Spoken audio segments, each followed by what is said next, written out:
Hi, everybody. Well, it's terrific to be here. Michèle, it's wonderful to be able to talk to you. You've been studying terrorism 30 years. I've been studying only 20 years, so you've got the longer tooth on this. But we've both watched as global cities have gone from being a minor issue when we talked about terrorism in the 80s and 90s. We would think about maybe Tel Aviv, we might think about Beirut. Those among us who knew a little more might think about Colombo in Sri Lanka. But in the last 5 or 10 years, global cities have become major targets of terrorism. My center had put together a little slide, and I don't know if they can bring it up, just to give you the audience a little bit of a sense of whether it's New York, whether it's London, whether it's Brussels, whether it's Madrid, whether it's Jerusalem, whether it's Tel Aviv, whether it's Istanbul, whether it's Moscow, whether it's Lahore, whether it's Karachi. And notice, not even going into Yemen, Iraq, Afghanistan, our civil wars, we've really seen a change in the problems for cities. How do you see that? Well, I absolutely do agree with you. We see a change. The situation is becoming a new normal. Only looking at the European Union, you mentioned some of the cities. It was Paris, Brussels, Nice, Barcelona. It was Berlin, one after the other. But we have seen it at the global level. Think about Boston, think about New York, but also Kabul. If you look at the newspapers, Kabul is being hit every single week. In March, I visited Iraq, and last month in May, there were only in Iraq itself 4 different terrorist attacks. So in Baghdad, in Kirkuk and other cities. So it is definitely a global issue, hitting soft targets, fragile urban spaces, hitting cities and innocent people. And like so many other issues in our global age, it's global and local at exactly the same time. Absolutely. It's a global problem which is asking for a global response, but the situation is different in every single state, in every single city, in every single region. So we have to aim at a tailor-made solution for a global response, which is in an ever-developing context of threats and risks, a very complicated and complex task, but not an impossible task. It's not mission impossible. It is possible to work on it. So what I've seen here in Chicago is the importance of local partnerships among law enforcement, community leaders, and even academic centers. But in trying to build those local partnerships, one of the things that I've also seen is the difficulty of common information. A lot of information is available to governments, but it's classified.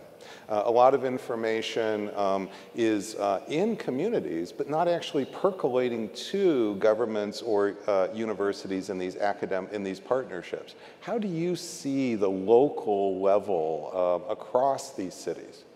Well, we definitely need, for such a complex problem of returning and relocating foreign terrorist fighters, very frustrated because after the Daesh coalition with remarkable results in Iraq and Syria, they have to go somewhere. They return back to their homes, to other countries, to other cities, to other regions, but also second and third generations of people who never left the country might be directed directly by ISIL, Daesh.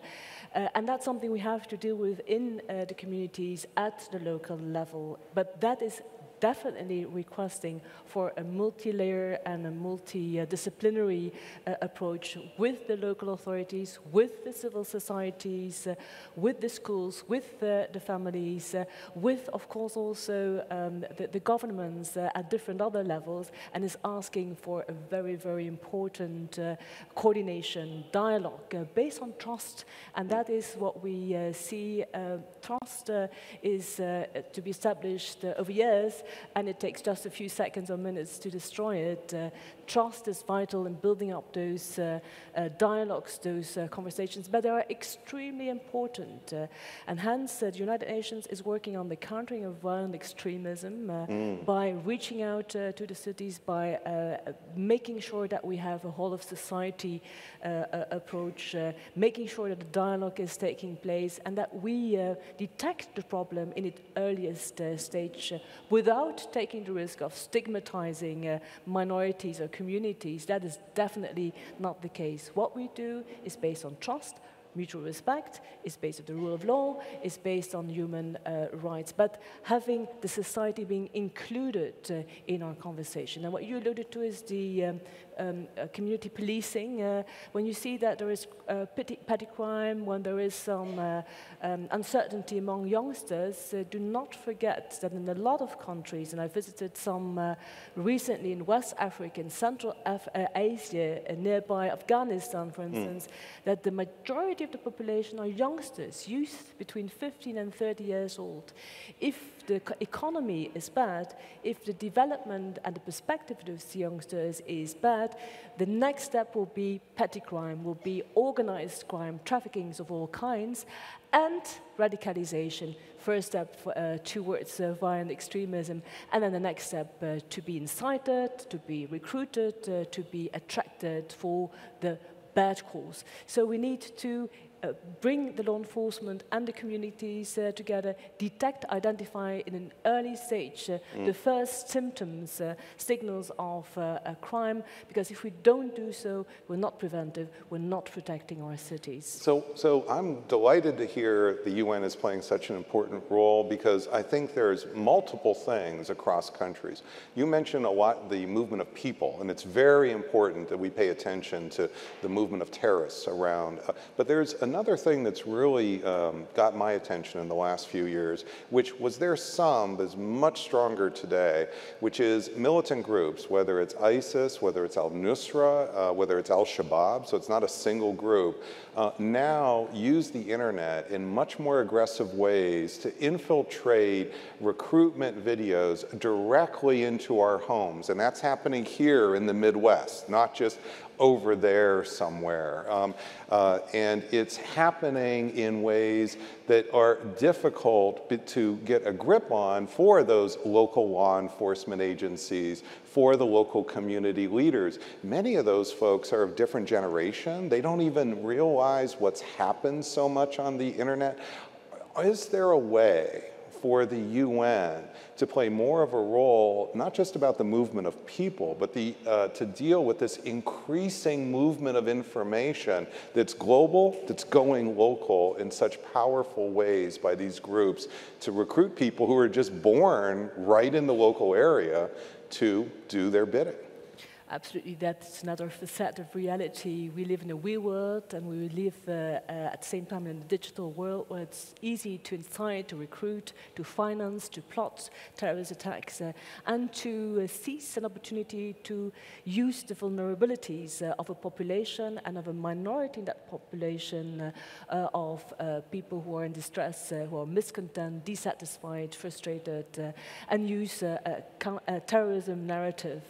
So what the United Nations has been focusing on is to get engaged in counter-narrative, doing it in close cooperation with the civil society organizations, with the local communities, with the religious leaders, with sports clubs, with the families, with females, and the empowerment of women in the fight against terrorism, not only in peacekeeping activities, but also in security-related activities, is overwhelming. And what we aim at is to have, towards a targeted audience, a narrative which is an alternative narrative, which is a positive narrative, something else than terrorism or violent extremist-related narrative.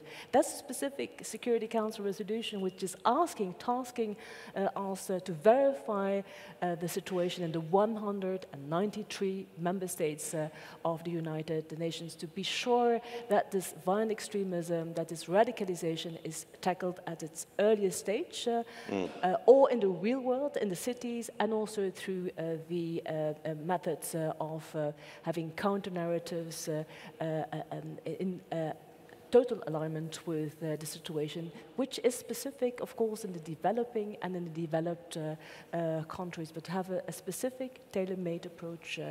And also to verify from the best practices we see in the country visits we are processing, what can we learn from the initiatives taken? How can we be inspiring other countries in the same region? How can we, across the regions, inspire different good initiatives? But again, it's a global problem where we use different initiatives taken at local level. So just in the last year, the UN, with the Secretary General's calling for this, has elevated the priority of terrorism, increased the capacity of the UN to deal with terrorism. You've come to the UN just within the last year with all your experience as part of this growth inside of the UN. And the resolution you just cited is also just a very new phenomenon here. As you look over the next, say, 12 months, 24 months, the next concrete steps, what are the things that you're already thinking of as the important areas to really focus on in the super near term? What are the obstacles that you already can identify, and then ways you're trying to overcome those obstacles? Well, that's a whole program. I don't think that we have that much time. But in a nutshell, well, indeed, I landed in New York in November 2017, had the first meeting with Secretary General, and he asked me to make out of terrorism a top priority, and to do much more than my best, because indeed the problem is extremely complex and complicated, and is very, very, very serious. And so since more than 7 months, I'm doing exactly what we are required to do. We are an executive branch of the Security Council. My directorate is having assessments, evaluations of the security and counterterrorism measures all over the world. We concentrate, of course, on those regions who are really concerned by terrorism, and those are, in a nutshell, West Africa, Sahel, South and Southeast Asia, the Middle East and Central Asia. And together with my very important counterpart, the Office of Counterterrorism, we work hand in hand. Hence, we had recently a joint visit in Iraq. This is definitely not Club Méditerranée kind of trips. This is highly serious, a country which has been tackled 3 times by terrorist waves, and which is just trying to resurrect from the rubble, from the landmines, and build up. We visited the little village town of Fallujah in Iraq, met with the mayor of Fallujah, and saw that the little school was hosting a class with young boys where education, counter-narrative, vocational training was being discussed. And now we are following up, because there was a scoping mission after our visit, and we try really to focus on the real needs, the real gaps, by offering technical assistance and capacity building. This is in a nutshell what we do. So not only identifying the problems, that's the easy part, but also to ensure follow-up, and at the end, ensuring more impact, focusing on specific areas, on specific needs. Both are covered, the hard approach and the soft approach. I think this is terrific, Michèle, because I think one of the areas of progress we've made since 9/11 has been in the area of intelligence sharing that's very classified. I'm not saying it's perfect, but what I think's been a lot of very weak, or weaker than it could be, is the kind of glue that you're trying to bring together. An area that I've often thought could be brought together more are the centers that study terrorism around the world. We have centers in The Hague, we have centers in London, we have centers in Singapore, we have centers in Tel Aviv, we have centers in Nairobi, we have a center at the University of Chicago, the Chicago Project on Security and Threats. They rarely come together to they deal with common problems. They're often very knowledgeable globally, but especially locally, but they don't come together very much. And I think that there's a missing synergy there that's not about intelligence. It's not just everything's classified. What do you think? Well, we have already recognized this problem, identified it, and tried to find a solution based on 2396, which is another recent resolution of December 2017 on relocating and returning foreign terrorist fighters. We are tasked to not only assess countries, but also complete the picture, the barometer, with the latest trends, threats, developments, and risks detected by research centers, academia, the private sector, and hence we have, since a few months and years now, established a close link with the Global Research Center network, which is englobing more than 100 institutes from all over the world, so a real regional representation from the Russian Federation to South America to Europe, and the latest trend reports on foreign terrorist fighters was a product which we collaboratively made with that global research network. Another important network which is concerning us today is, of course, the Strong Cities network, because we focus on countering violent extremism, but there are two important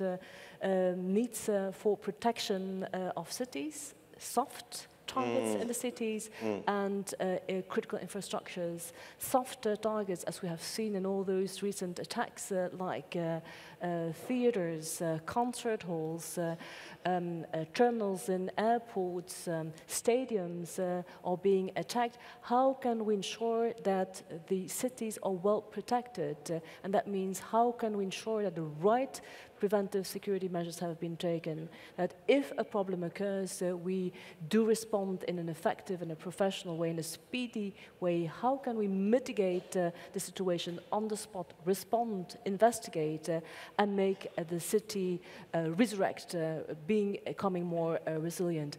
This is something we have to cover in the same resolution I just was referring to, 2396. We have to establish partnerships, public-private partnerships at national level, at regional level, and at international level. Hence, we have been engaged and are engaged in a partnership with the Institute for Strategic Dialogue and its Strong Cities network. There are a multitude of possibilities to work together.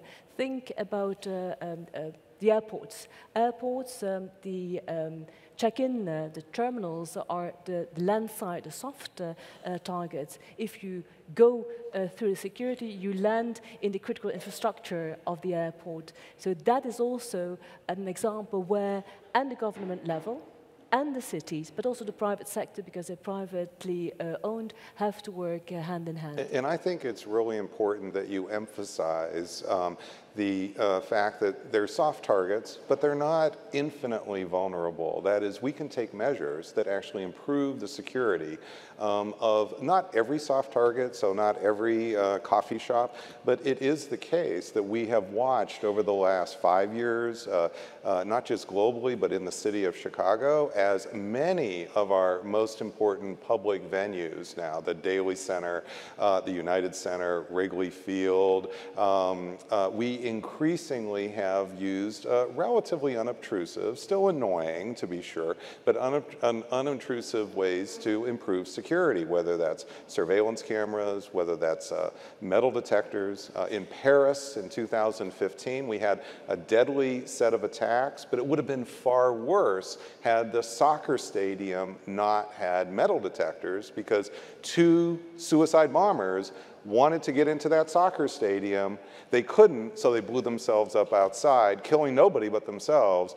Had they gotten in, that number of 130 could have been a lot worse. So I think that what you're trying to do, I think, is terribly important, and I think that it's something that cuts against there's a popular folk wisdom that we can't do anything, that we just have to live with the fact that we're infinitely vulnerable, and I think that helps the terrorists.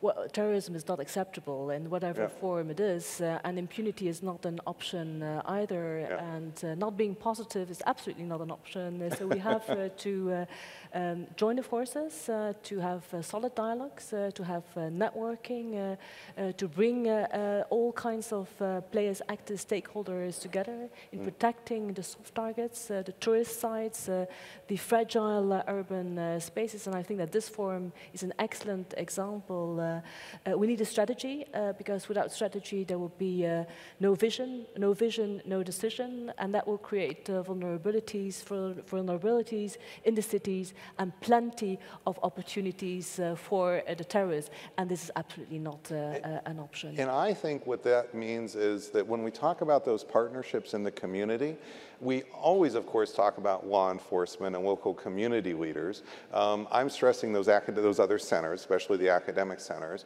but there's also the private sector.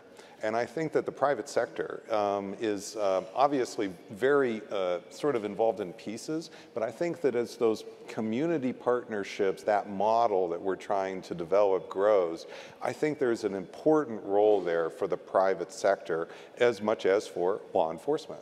Absolutely. The key challenge is, of course, to find the right balance, to have welcoming cities, to have business running, and to warmly welcome the tourists and the citizens, and to find the right balance, and also to do it in total accordance with human rights. But I think that the most noble right is the right to live, and that's what we have to safeguard altogether. Oh, I can't think of a better place to stop. Michèle, I've really enjoyed our conversation. I wish it could go on. Thank you, folks. Our time is up. Thank you.